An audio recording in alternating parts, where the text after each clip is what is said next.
طبعا زي ما انتوا عارفين عملنا ملاية 11 قطعة، عملناها بتكتها بحركاتها، وريناكم كل حاجة. بعد ما خلصنا ال 11 قطعة اللي هي المفرش والملاية وملاية 3 ملايات هتجدد وتغير بيهم زي ما احنا قلنا، والخداديات والمخدات وحاجات ما شاء الله تبارك الله كتيرة كتيرة كتيرة اهي. وكمان عملنا كمان فيونكات كوشنات حلوات جميلات على السرير. يلا تعالوا بقى نشوف الطريقة ونشوف الخدادية بتاعتنا ونشوف الكوشنات دي كلها عملناها في الفيديو. يلا بينا يلا بينا وهنشوف احنا عملنا ايه وخيطناهم ازاي والتكات والحركات. يلا بينا مع بعض يلا بينا. السلام عليكم ورحمة الله وبركاته، ازيكم عاملين ايه؟ يا رب تكونوا بتم صحة واحسن حال.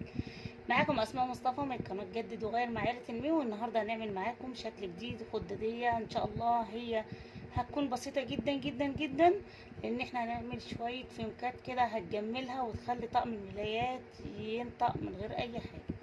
ان كنت اول مره تشوفينا متنساش تشتركي معايا وتفعلي زر الجرس وتعملي على الكل عشان ايه كلنا كده نستفاد بالفيديو ده وبالشكل الجميل اللي احنا هنعمله في المخدات او الكوشن اللي احنا هنعمله على السرير. يلا بينا ونشوف احنا هنعمل ايه مع بعض. طبعا احنا عارفين مقاس الخداديه بتاعتنا 70 في 50 52 زي ما انت عايزه. دخلة الخداديه طبعا بتكون 52 والعرض بتاعها بتبقى 70. طبعا انا معايا وش وظهر وهتبقى دبل فيس، طبعا زي ما احنا قلنا مع بعض هتبقى دبل فيس. ودلوقتي عملنا قطعه كده حوالي 15 سنتي وتنيناها وهنعملها كورنيشه صغيره على الخداديه في الطرف خالص بتاعها. ومعانا الوش هيبقى الظهر هيبقى الفراشات والوش هيبقى الزجزاج. الظهر هيبقى الفراشات والوش هيبقى الزجزاج. تمام كده تمام كده. يلا بينا نشوف هنعمل ايه مع بعض ويلا بينا بسم الله. طبعا زي ما احنا عارفين ان الملايه دي كانت 11 قطعه، عملنا ملايه 5 قطع من الشكل الفوشيا ده، عملنا ملايه 6 قطع من القماشه دي. عملنا مفرش وعملنا مفرش خداديتين ومخدتين، وان شاء الله هنطلع كشن مع بعض كده. يعني ملايتنا دي متكلفه جامد، فيلا بينا عشان القماش قطن وده جلاس، فاحنا ايه هنوفق كله مع بعضه وهنبدا نشكل عشان اوضه البنوته زي ما احنا قلنا ان هي الجري في الفوشيا او الرمادي في الفوشيا الرصاصي في الفوشيا زي ما يكون. نقول بسم الله الرحمن الرحيم ونبدا الفيديو ونشوف احنا هنعمل ايه في خداديتنا النهارده السهله والبسيطه اللي احنا بنقول عليها. هنعتبر هنقفل خداديه من غير اي حاجه. تمام تمام. طبعا هنجيب دي كده، هنجيب الوش ان شاء الله هنعمل عليه دي بعد ما نخلصها خالص، وهنشوف هنحطها ازاي وبعرض الايه. يعني هتبقى بسم الله هتبقى 75 او 80 سنتي في 15 اهي. عرضها 15 سنتي وطولها 80 سنتي. خلاص. وادي الوش بتاع الخداديه بتاعتي اهي بالشكل ده اهي. هنعدل الزجزاج اهو، هتبقى معانا كده. طبعا قلنا ايه مش هنعمل فيها حاجه. بعد ما نقفل خداديتنا خالص هنبتدي نعمل شويه شغل كده بسيط. هنجيب دي كده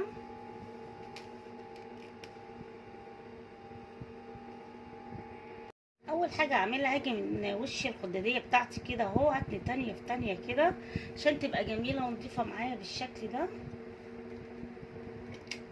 بسم الله ونشغل مكانتنا ونصلي على الرسول عليه افضل الصلاه والسلام، ونبدأ نتني تانية بسيطة بالشكل ده اهو اهو بالشكل ده كده.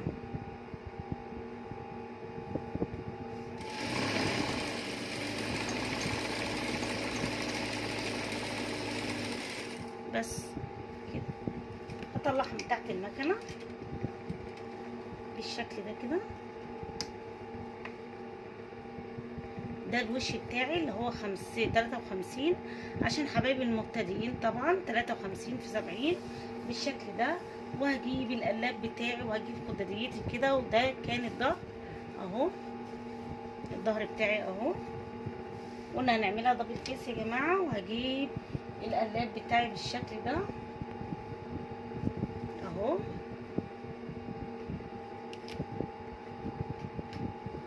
اللاب بتاعي وابدا احطه على ظهر القماش بالطريقه دي كده.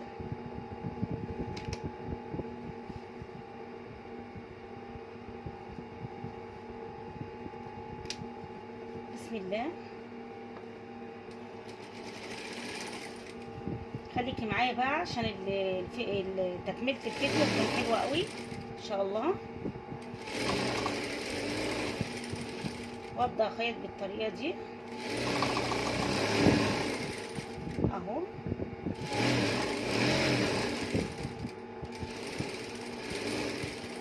بالشكل ده.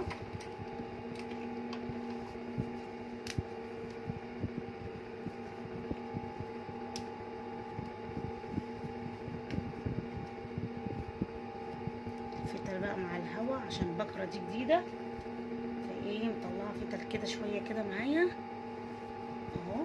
ده الظهر وده الوش.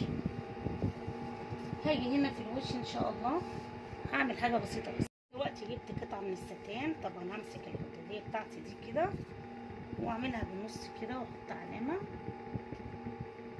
اهو. اعملها بالنص كده بالظبط. مروحه مضايقاني شويه بس ما اقدرش استغنى عنها بصراحه، ما اقدرش استغنى عنها واطفيها اهو نص بالظبط. واجيب المارك بتاعي واعمل علامه هنا عشان احط الفنكه بتاعتي في النص بالظبط.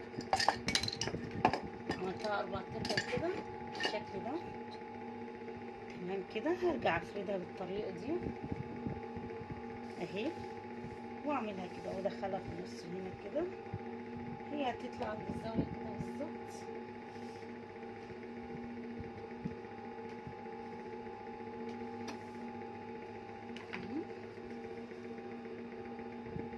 واجي اعمل فيونكه معانا زي ما عملنا في الخداديه التانيه بالظبط كده اهو. اعملها زي علامه في كده وارجع اعملها كده اهي. شايفين الشكل اهي. خلاص كده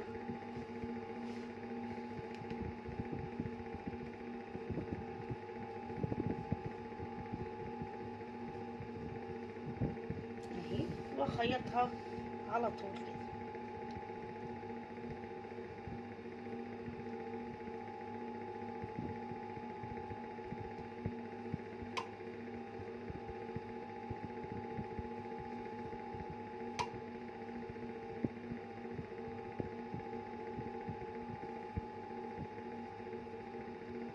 اهو وهبدأ اخيطها بالطريقة دي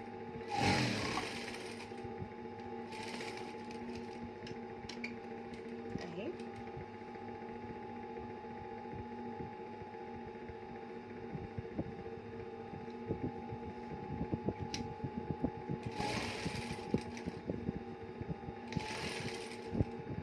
بالشكل ده. هجيب قطع طبعا من الفله كده فليكن 3 وردات كده بس كده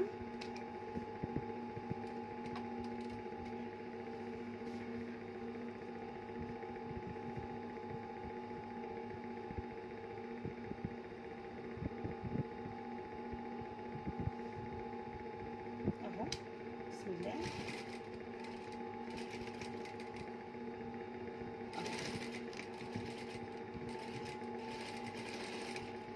بس كده. بعد كده هجيب الولاعه وهلسعها من الجناب كده من هنا عشان تعرفين ان الستان حلو وجميل وبيستحمل، بس ايه بيطلع من هنا بيمثل. بصي لو ما لحقتيش بقى بالولاعه لسعتيها هتبقى مشكله في يعني من اول غسله هتلاقيها كرت اهو. هنسيب طبعا الحته اللي مش عجباني دي اهي. بس كده بالشكل ده. هاجي اعمل ايه بقى دلوقتي؟ خلاص كده خلصت الايه اللي انا عايزه اعمله في الوش. هاجي اعمل ايه اهو.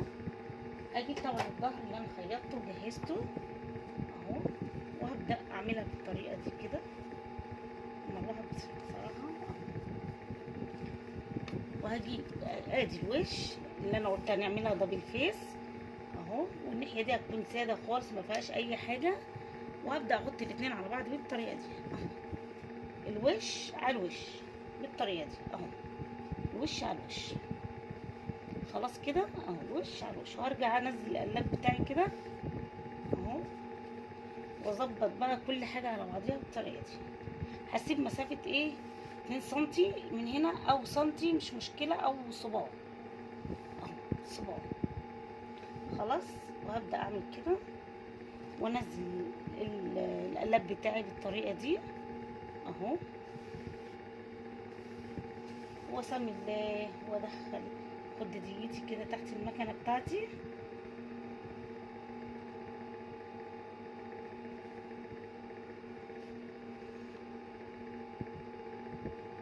واظبطها كده وابدا اخيط. بسم الله اهو، اسمي الله كده وابدا اشتغل. تمام.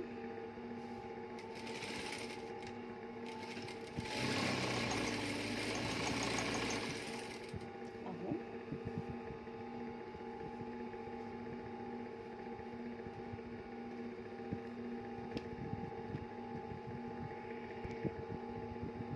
تمام كده. واعمل ايه زي اخر صغننه كده عشان ايه الف كده، ارفع جوازي والف عادي خالص خالص خالص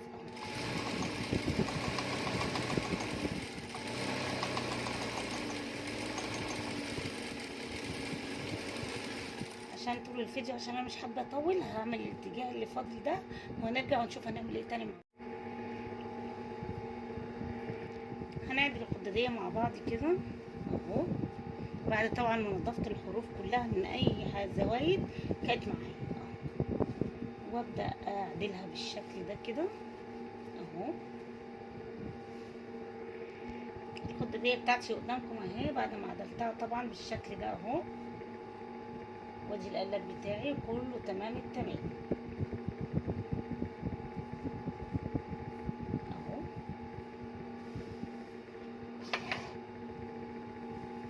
هاجي من هنا بقى من اول الحرف كده هنا، وابدا اجيب القطعه بتاعتي دي وامشي بيها على طول. ليه انا عملت كده؟ انا حابه اعمل كده. بسم الله اهو، على الخط اللي انا ايه عملته سنتي في سنتي دي، وابدا امشي بالطريقه دي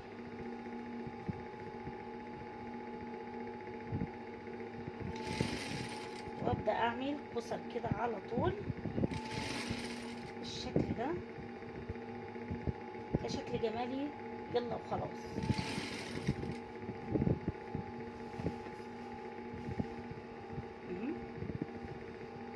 واعملها كلها بالشكل ده اهو زي ما انتم شايفين اهو، بالشكل ده اهو. شايفين برضو بيدي منظر. اي تكايه واي حركه انت بتعمليها في الخداديه بصراحه بتقيم من منظرها وبتخليها الاحلى بصراحه. دلوقتي هبدا معايا قطعه من الستان. هي راحت فين؟ والله اخر قطعه عندي، ممكن لو ما لقيتهاش مش هعملها. لا لقيناها الحمد لله. ليه انا عملت كده؟ وكان ممكن اعمل حاجات تانية عن كده. ممكن كنت خيطت ده كله قبل ما الخداديه بغير من الروتين.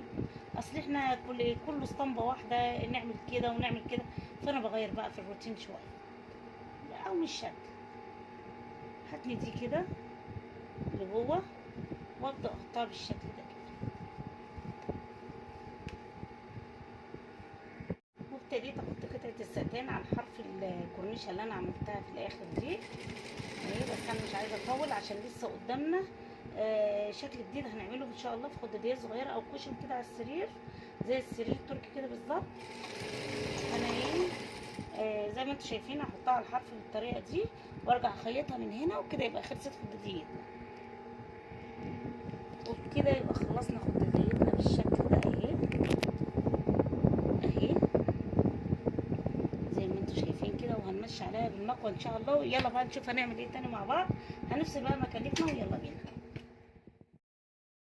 وزي ما انتوا شايفين خلصنا خلاص الخدادية بتاعتنا. زي ما انتوا شايفين طبعا صوت المروحة لقيته ظاهر قوي في الفيديو، فحبيت اتكلم بصوتي. وزي ما انتوا شايفين خلصنا الخداديات اهي، خلصناها. ودبل فيس زي ما انتوا شايفين تتحط على الوشين، يعني اخر تظبيط للاوردر ده بصراحة. وده كيس الفايبر جبته من حلوان عندنا، جبته ب50 جنيه. وزي ما انتوا شايفين هنبدأ دلوقتي نحشي الخداديات دي. احنا جبنا حته مستطيله وابتدينا نقفلهم من الجناب كده على طول، خيطناها. وبعد كده نبدا نقلبها بالشكل ده، واكون فيهم كانت على السرير. وهنبدا كمان نملاهم بالفايبر. هنملاهم بالفايبر مع بعض ان شاء الله. زي ما انتم شايفين كام واحده عاملينها، لان الاوردر كان 5 6 ملايات، فكل ملايات ليها الكوشن بتاعها. طبعا عاملين لها فيونكه جميل كده تبع. ودلوقتي زي ما انتوا شايفين عملنا الكوشنات، وكل ملاية ليها الكوشن بتاعها. عملناهم اللي كانت 6 قطع، عملناها معاكم على القناة.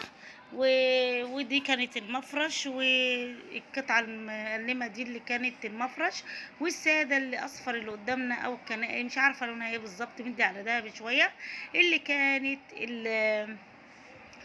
اللي هي الملاية. وزي ما انتوا شايفين كده، ودي اللي عملنا ملاية دي، بس مصورناهاش معاكم عشان احنا عملنا 6 قطع. الملاية الكبيرة مش السرير 140. دلوقتي احنا خيطناهم كلهم، قلت لكم قطعة مستطيلة زي ما انت عايزة، كبير صغير زي ما انت عايزة، يبقى ليها وش وظهر زي ما انتوا شايفين. وخيطيها بالثلاث جهات زي ما انت شايفة، وسيبي ناحية مفتوحة 3 جوانب الا الناحية المفتوحة، عشان خاطر هنبدأ نحشي نحط فيها الفايبر، نملاها يعني بالفايبر. وطبعا المقلم هنحط له الساده، والساده هنحط له المقلم. وكل واحد وذوقه. واحنا من احسن الاذواق اللي بتعمل كوشنات، او الحمد لله يعني، او خداديات. الحمد لله والشكر لك يا رب. طبعا دلوقتي هنبدا بسم الله تبارك الله. جبنا الفايبر بتاعنا كيس، طبعا احنا قلنا لكم جبته من حلوان ان شاء الله. وزي ما انت شايفه كده تبداي تفتحي الفايبر من بعضه، عشان هو بيكون مكتوم، عشان هما عبيينه في كيس، فايه بيزنقوه في بعضه كده. فزي ما انت شايفه كده هبدا اعبي كل اللي انتوا شفتوه ده كله ورا بعضه ان شاء الله.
زي ما انت شايفه كده، زي ما بقيت زي المنجد بتاع العروسه كده.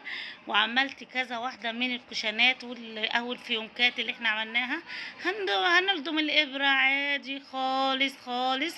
وهنبتدي دلوقتي يعني ايه، لو الناحيه اللي هي بتاعت الفيونكه دي فاضيه، نبدا نملاها زي ما انت شايفه كده اهو. ما تعبيش قوي يعني كتير زيادة عن اللازم، اللي هو الفايبر، عشان خاطر دي كوشناتي ولا هتنامي عليها ولا حاجة، دي منظر بس، وعشان تبقى خفيفة يعني. هبدأ دلوقتي هجيب الإبرة، طبعا لضمتها معاكم، وهبدأ دلوقتي أتني حتة من على الحرف اللي في الداخل، وهبدأ أعمل زي المنجد بالظبط لما بيعمل المخدات بتاعة العروسة. هنقرب شوية كده مع بعض ونشوف هنعمل ايه. طبعا من سوء الحظ ان الإبرة اتكسرت، ودورت على إبرة ورجعت لكم تاني. الحمد لله بس اللي هي تمت ولقيت إبرة. شوفي تيجي من على الحرف كده، وتخلي قطعة جوه حوالي سنتي او سنتي ونص، سنتي او سنتي ونص كده، وتبدأي تخيطي كده على طول زي المنجد بالظبط. والله احنا كل حاجة عملناها بصراحة اهو. اهو زي ما انت وتشدي كده هتبصي تلاقي الخياطه دخلت لجوه وبقت قدامك اهي زي الخياطه السحريه بالظبط، مفيش حاجه باينه معانا. ونكمل بالطريقه والشكل ده. طبعا انا هوريلكم المقلمه دي بس بعد كده هوريلكم بقى الشكل النهائي واحنا بنعمل المخدات او بنحط القطع اللي هتخلي لنا منظر المستطيل ده في يونكا. زي ما انت شايفه كده اهو كده على طول.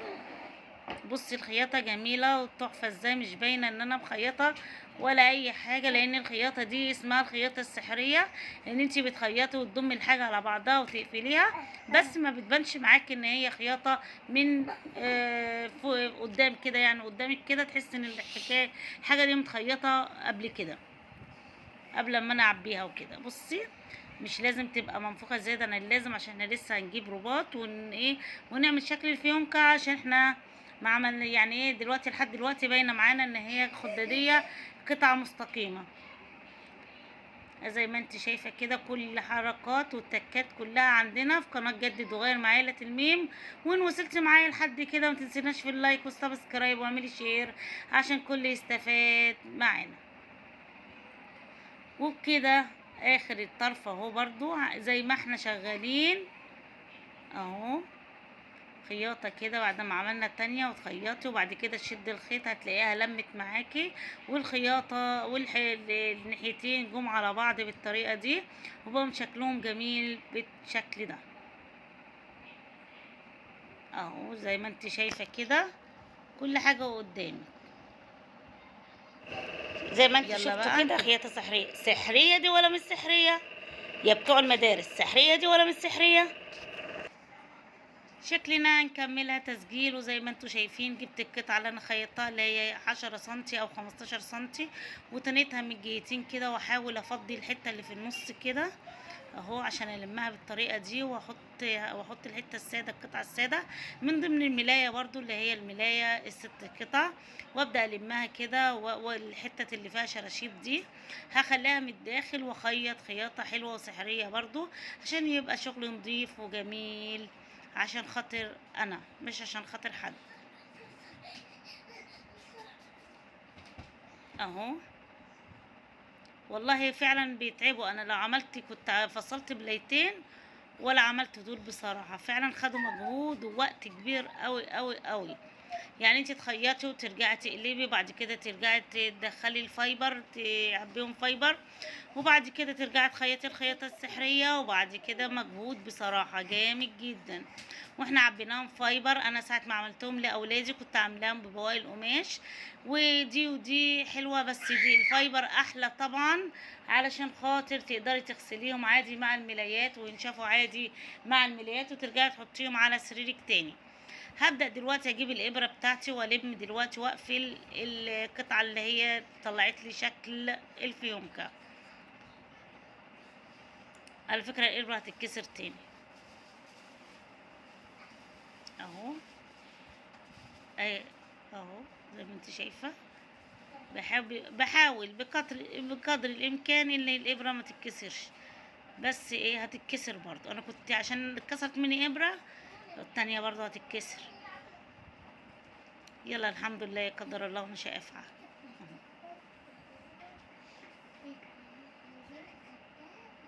زي ما انت شايفه كده بنلمها كده، واي قطعه زياده مش عجباني هبدا اخيطها والمها واخليها برضو من ورا حلوه زي قدام بالظبط والشكل واحد اهو. اديها خلصت اهي. حطت لها فيونكه ورديه جميله كده جملتها وخليتها بصراحه شكلها تحفه تحفه تحفه. زي ما انتوا شايفين كده. طبعا الوردة دي احنا جبناها مع بعض قبل كده، هي جميلة جدا وبتستحمل غسيل، وانا بصراحة مثبتاها بالخيط جميلة جدا. والوردة كانت ب10 جنيه، ده لو جبتها من المكان اللي فيه. اما بقى لو نزلنا العتبة زي ما قلنا فبتبقى كمية كبيرة قوي معانا وبتبقى بالمتر بصراحة، ما بتبقاش بالوردة. اما احنا عندنا هنا بيبقى بالوردة. شوفوا الكمية ما شاء الله تبارك الله، فكلهم مع بعض بصراحة خدوا مجهود بقى. شايفين الشكل؟ اوريكم الملاية بتاعتها برضو عشان نبقى فاكرين كل حاجة احنا عملناها مع بعض ادي الملايه عشان يبقى وريناكم الاوردر. ما شاء الله اكبر اوردر، اكبر ملايات يعني، مش اكبر اوردر ولا حاجه، احنا عملنا حاجات اكتر من كده بكتير قبل كده اهو. وما شاء الله تبارك الله اهو، شايفين اهو. ادي الملايه، وادي الفيونكه بتاعتها اللي هتبقى في وسط المخدات زي ما انتوا شايفين، الخداديات ولا ايه.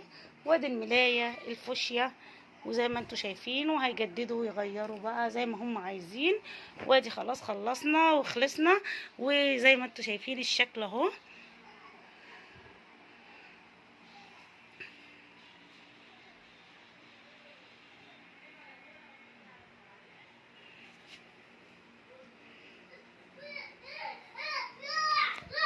عشان بصور اهو. ادي المخدات والخداديات يا جماعه، كل حاجه معانا اهي ما شاء الله تبارك الله اهو. ودي الخداديه بتاعتها اهي، وادي الكوشن اللي هيتحط لهم ان شاء الله اهو. يلا سلام عليكم.